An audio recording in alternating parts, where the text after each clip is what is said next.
오늘 은혜 받으실 말씀은 룻기서 2장 1절에서 7절까지입니다. 우리 공복영 집사님께서 봉독해 주십니다.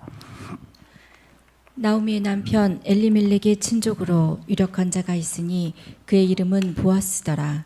모압 여인 룻이 나오미에게 이르되 원하건대 내가 밭으로 가서 내가 누구에게 은혜를 입으면 그를 따라서 이삭을 줍겠나이다 하니 나오미가 그에게 이르되 내 따라 갈지어다 하매 룻이 가서 베는 자를 따라 밭에서 이삭을 줍는데 우연히 엘리멜렉의 친족 보아스에게 속한 밭에 이르렀더라.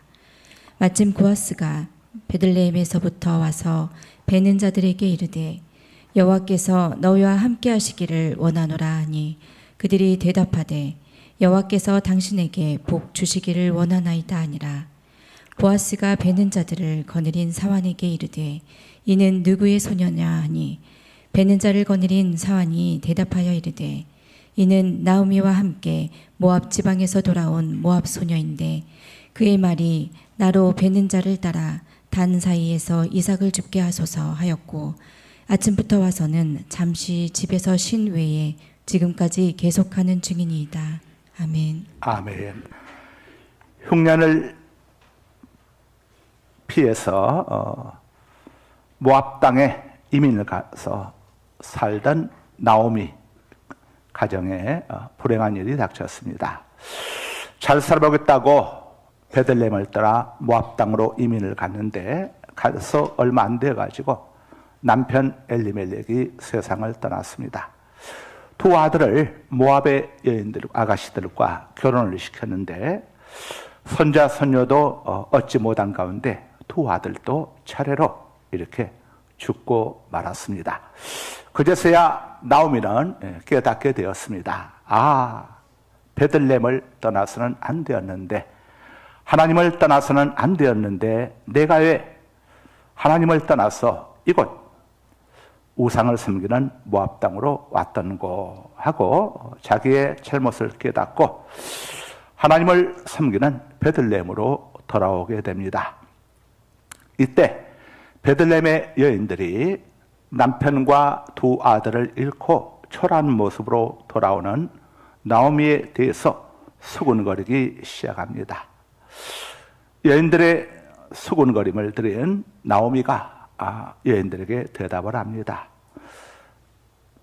나를 이제부터는 나오미라고 부르지 말라. 나오미는 기쁨이라고 하는 이런 의미죠. 하나님께 복받은 여인, 기쁨의 여인이라고 하는 의미인데 나를 나오미라고 부르지 말라. 내가 하나님을 떠났다가 하나님께로부터 큰 징계를 받았노라. 이제부터는 나를 괴로움을 겪고 있는 사람이라고 하는 의미로 마라라고 불러달라 이렇게 이야기했습니다. 마라는 지난날 이스라엘 백성들이 홍해를 건너고 난 다음에 처음 만났던 셈, 바로 선셈이 바로 마라였습니다. 선샘물이었던 마실 물을 얻을 수 없었던 바로 선셈이었던 그곳을 마라라고 이렇게 불렀었죠.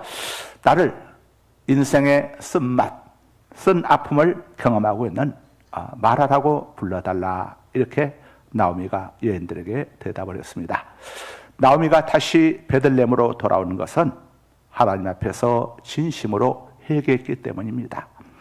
하나님 앞에 진심으로 회개하는 사람은 자신의 과거의 실수와 잘못을 이렇게 나오미처럼 당당하게 인정할 줄 압니다. 그래서 나오미는 여인들이 자신에 대해서 수군거리는 일 때문에 실족하지도 않았고 시험에 들지도 않았습니다.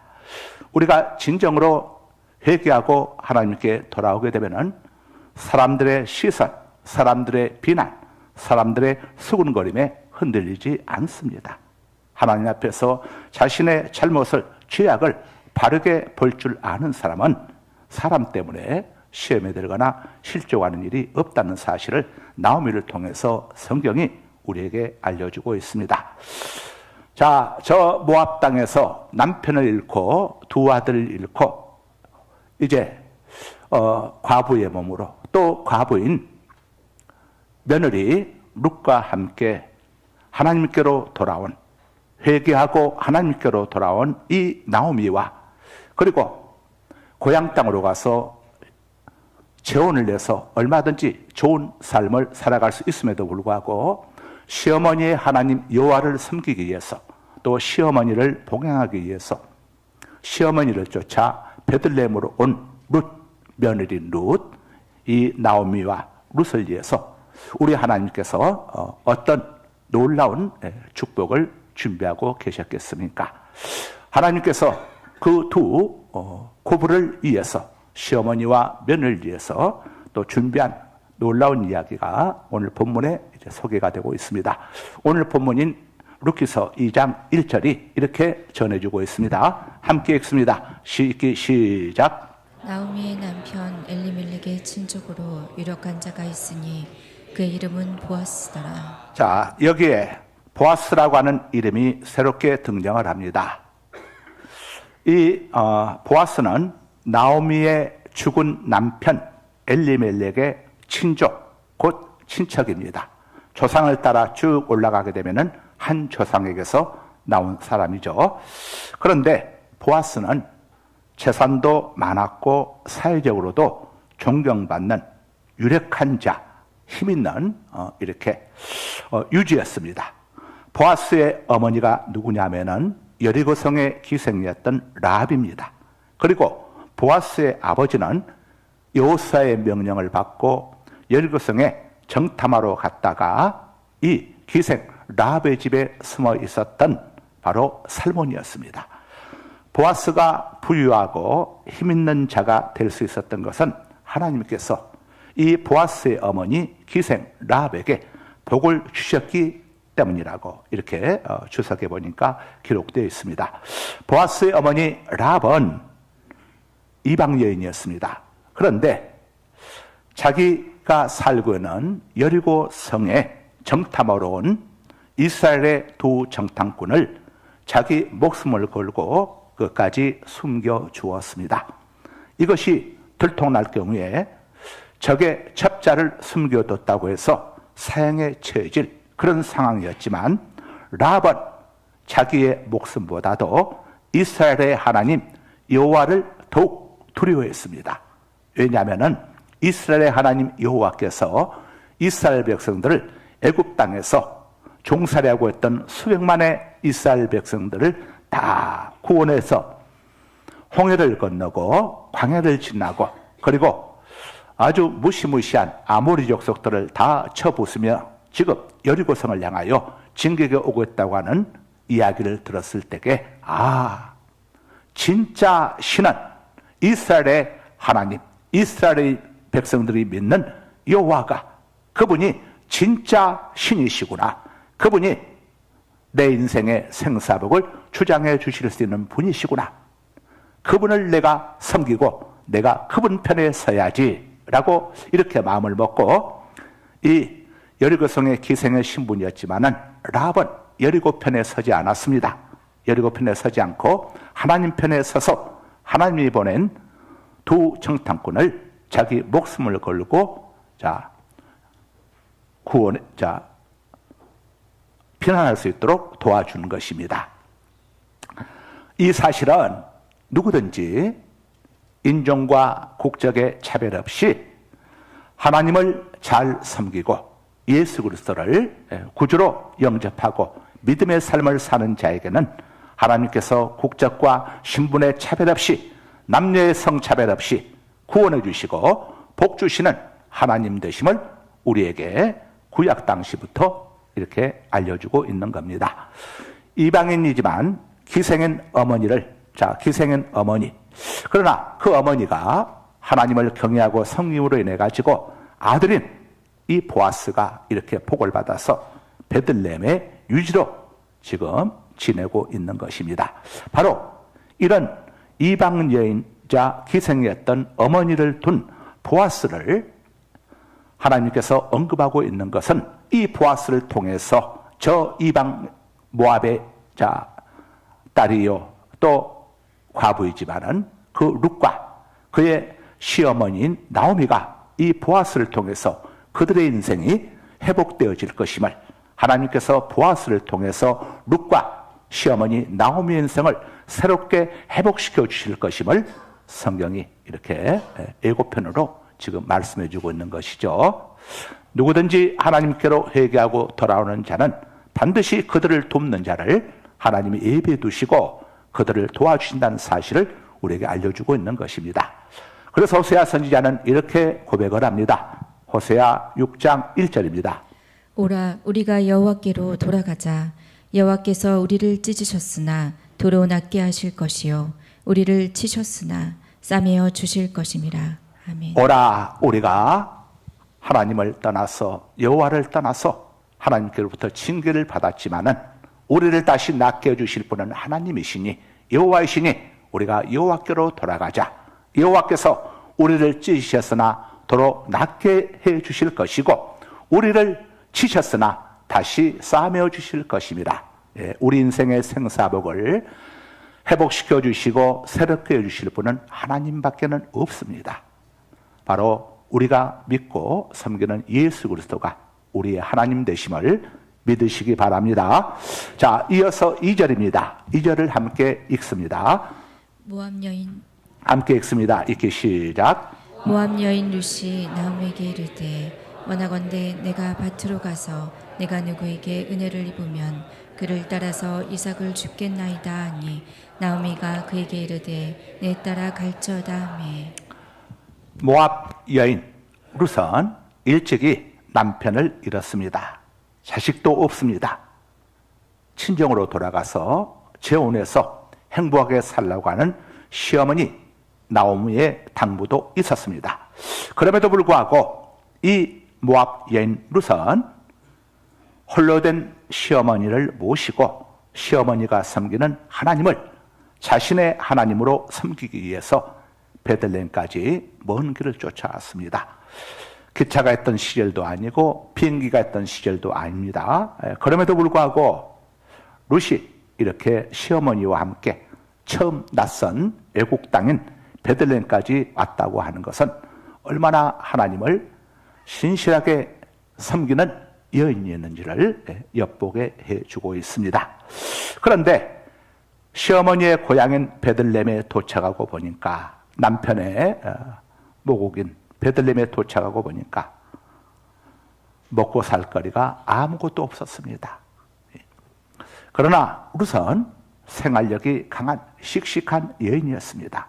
그래서 먹을 거리를 구하기 위해서 다른 사람의 밭에 가서 밭에 떨어진 이삭을 주워 오겠다면서 시어머니에게 허락해 줄 것을 요청했습니다. 어머님, 먹을 것을 구하기 위해서 제가 남의 밭에 가서 그 추수하다가 떨어진 이삭들을 주워 오겠습니다. 그래서 그 이삭으로 밥을 지어서 어머니를 봉양하고자 하는데 어머니 제가 다녀와도 되겠습니까? 하고 어머니의 허락을 구했습니다. 여기서 우리는 룻이 얼마나 착한 며느리인지 효성이 깊은 며느리인지를 엿볼 수가 있습니다. 시어머니가 부탁하지도 않았고 시키지도 않았음에도 불구하고 양식 문제를 해결하기 위해서 자발적으로 나선 겁니다. 룻은 모압의 여인입니다. 이방인입니다. 그리고 시어머니에게는 땅 한 평도 없습니다. 그럼에도 자신의 생활을 비관하지 않고 자기 힘으로 생활의 어려움을 해결해 나가겠다고 하는 강인한 생활력을 보여주고 있는 것입니다. 다른 사람에게 도움을 요청하거나 도움받기를 기대하지 않고 여인의 작은 힘으로나마 최선을 다해서 가난을 극복하며 시어머니를 정성껏 봉양하려는 룻의 모습을 하나님께서 유심히 지켜보고 계셨습니다. 하나님께서는 우리 일거수일투족을 다 지켜보고 계시죠. 하나님께서 모세를 통해 주신 율법이 있습니다. 그 율법에는 가난한 사람과 애국인과 나그네들과 고아와 과부들이 굶어 죽지 않도록 농사짓는 이스라엘 백성들이 지켜야 할 법이 있습니다. 그것은 먹을 것이 없고 가난한 사람들의 경우 다른 사람이 추수하는 밭에 들어가서 추수하다가 밭에 떨어진 이삭을 주워갈 수 있도록 배려해 주라는 하나님의 말씀이 있습니다. 하나님께서 이 법을 주신 것은 어렵고 불쌍한 사람들이 굶어 죽지 않도록 하기 위함이었습니다. 이방 여인은 우선 시어머니 나오미로부터 그 율법과 풍습에 대해서 들어서 이미 알고 있었던 겁니다. 그렇지만 막상 나오미한테 가서 이걸 행한다고 하는 것은 보통 어려운 일이 아니었을 겁니다. 그럼에도 불구하고 룻은 자발적으로 다른 사람이 추수하는 그 밭에 가서 떨어진 이삭을 제가 주워올 수 있도록 어머니께서 허락해달라고 이렇게 요청하는 것입니다. 그냥 가도 되겠지만은 어머니의 허락을 구하는 이 룻의 모습은 우리에게 시사해 주는 바가 많이 있습니다. 저도 어릴 적에 고구마 수확을 다 끝낸 나무집 고구마 밭에 가서 고구마 이삭을 캐던 생각이 납니다. 저희는 아버지가 공무원이었던 까닭에 밭이 하나도 한 평도 없었습니다. 그런데 가을이면 이 고구마를 캐는 분들 보게 되면 너무 부러워가지고 고구마 추수가 끝나게 되면은 나무밭에 가가지고 이제 이거 땅을 파게 되면은 깊숙이 박혀있는 고구마들 이런 것들 있죠. 그거 캐내는 재미가 아주 쏠쏠했습니다. 이스라엘 사람들이 다른 사람의 밭에서 이삭을 줍기 위해서는 율법에 허락하라고 되어 있지만은 그러나 밭주인이 허락해 주어야 합니다. 밭주인의 은혜를 입어야 가능했습니다. 아무리 율법에 그런 조항이 있다 해도 밭주인이 허락하지 않으면은 이삭을 줄 수가 없었습니다. 그래서 룻은 2절에 보면 자신이 이삭을 주울 수 있도록 밭주인이 허락해 줄 수 있기를 이렇게 기도했던 겁니다. 자, 이렇게 기도하고 추수하는 밭에서 이삭을 주울 수 있도록 하나님 은혜 베풀어 주옵소서 기도하고 이제 추수하는 사람들이 있는 밭으로 룻이 출발을 했습니다. 그 다음에 어떤 일이 일어나게 되었을까요? 3절을 함께 보겠습니다. 3절 함께 읽습니다. 이렇게 시작. 룻이 가서 베는 자를 따라 밭에서 이삭을 줍는데 우연히 엘리멜렉의 친족 보아스에게 속한 밭에 이르렀더라. 룻이 이삭을 주오기 위해서 이제 동네에 있는 밭으로 나갔습니다. 때는 보리를 수확하는 계절이었으니까 많은 밭들 위에 수많은 사람들이 각자 자기 밭에서 보리를 거두고 있었습니다. 그 많고 많은 수많은 밭들 가운데 어느 밭으로 가야 할까? 룻은 고민을 했겠죠. 어느 밭으로 가야 주인이 이삭을 줍는 것을 허락해 줄 것인가? 룻은 출발하기 전에 하나님 앞에 기도를 했었지요. 하나님, 제가 추수하는 것을 허락해 줄 수 있는 밭주인을 만나게 주옵소서. 이렇게 기도를 하고 출발을 했지요. 그러니 하나님께서 인도 안 해주실 리가 없지요. 그래서 룻이 한 추수하는 밭으로 이르게 되었는데 그 밭의 주인이 바로 누구냐 하면은 죽은 남편, 죽은 시아버지의 친족인 보아스의 밭이었다고 성경이 알려주고 있습니다. 베들레헴에 수많은 밭들이 있었고 수많은 밭주인들이 그 시간 나와서 일을 하고 있었는데 그 많고 많은 사람들 가운데 하나님께서 인도에 가신 밭주인이 바로 보아스였다는 사실을 알려주고 있는 것입니다. 그런데 이것이 우연이라고 성경에 이야기하고 있습니다. 여기서 우연이라고 표현한 것은 룻이 시아버지의 친족인 보아스의 밭에서 이삭을 줍게 된 것이 바로 너무도 우연이었다는 의미죠. 룻의 입장에서 볼 때는 자신이 계획하거나 의도한 바가 없습니다. 룻은 보아스가 자기 남편 또 죽은 시아버지의 친족이라는 사실도 이때까지는 전혀 모르고 있었습니다. 그럼에도 불구하고 룻이 보아스의 밭으로 인도된 것은 정말 우연이었죠. 룻이 우연히 보아스의 밭으로 갔지만 여기에는 룻으로 하여금 보아스를 대단히 죄송합니다. 제가 이건 이건 자 실수입니다. 우연이 아니고.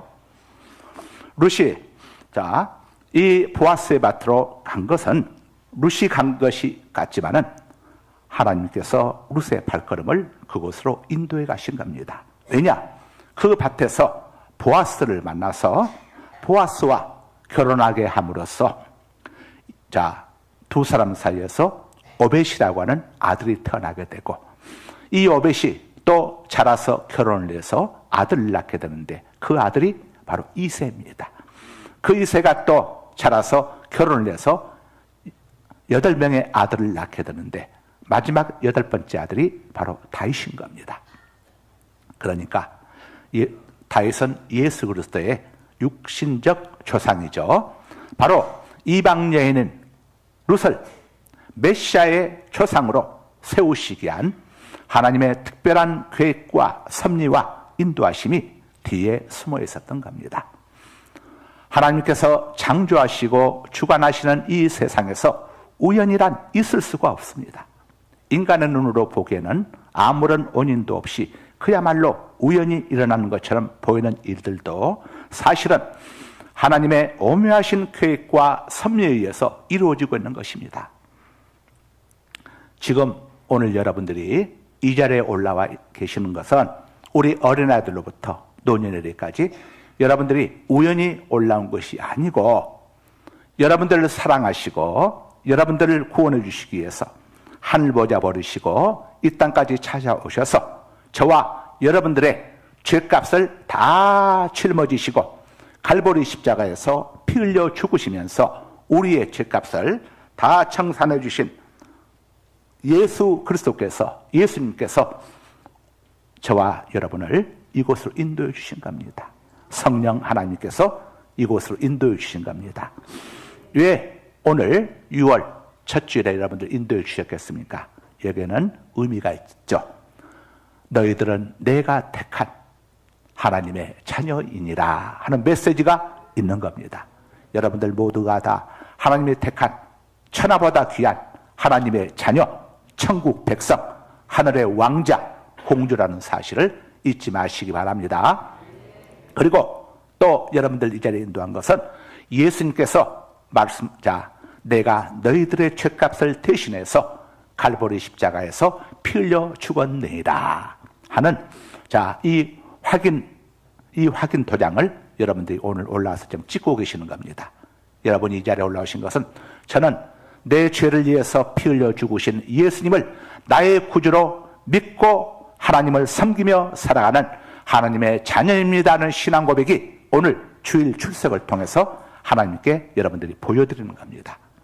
그래서 예수님께서 뭐라고 말씀하신 거 아니? 너희가 하나님과 사람 앞에서 나를 인정하면, 내가 너희의 구주됨을 시인해 준다면, 인정해 준다면 마지막 날에 나도 하나님과 사람 앞에서 너희들이 나의 백성임을, 나의 자녀임을 나도 인정해 줄 것이다. 이렇게 주님께서 말씀하신 겁니다.